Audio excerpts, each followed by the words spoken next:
Big international story breaking overnight. The death of Robert Mugabe, the controversial former leader of Zimbabwe, died in Singapore at the age of 95. He had been there to receive medical care. Mugabe is viewed as the father of modern-day Zimbabwe, fighting white minority rule and steering the country's independence from Britain. He was president for 30 years, the liberation hero, though, transforming into an oppressive dictator who led his country to economic ruin.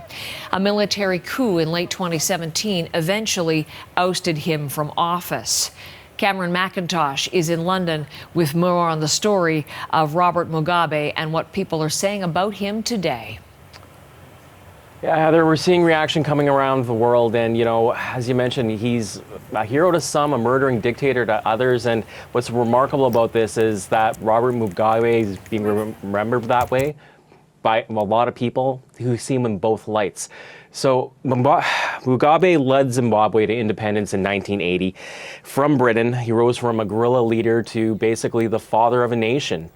He was seen as a great hope for Africa at the time, talking about reconciliation and peace. But through his reign, turned to violence and corruption. In the early 80s, there was an insurgency in Zimbabwe.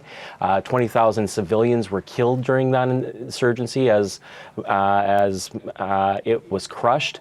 He once boasted about having a degree in violence and clashed with the West, blaming a lot of Zimbabwe's problems on economic sanctions that were imposed by Great Britain and the United States, and also drove the country into crushing poverty. So all of these aspects all intersect through Robert Mugabe, and today he's being remembered in Zimbabwe and across Africa. Here's what people had to say about him. This is sad news. We lost a good father. He didn't want to give other people a chance. That's my biggest thing.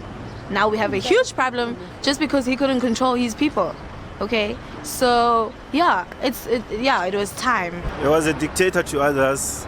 He was a hero to others. So he has done a lot for other people, but other people think he was a bad guy. So yeah, there is a different reactions to different people. And more than 30 years in power, Heather, coming onto the scene as a symbol of hope, revered, and in the end, reviled, taken out of power by his own military. Interesting, Cameron, to hear the different voices in Zimbabwe reacting. What about world leaders? Well, a day like today is usually a day of diplomacy and a day of platitudes, and that's what we're seeing across the world. China is praising Robert Mugabe today for his contributions to Africa. African leaders are all holding him up as a symbol of independence in Africa, a hero in Africa. There is acknowledgement of the atrocities that did happen under Robert Mugabe's rule. We haven't seen reaction from Great Britain or the United States yet, as I had mentioned.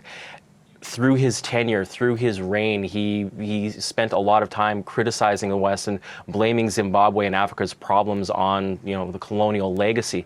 So we haven't seen official reactions from those governments yet, but we are getting a lot of reaction from people that had dealt with Robert Mugabe, people that had lived in Zimbabwe.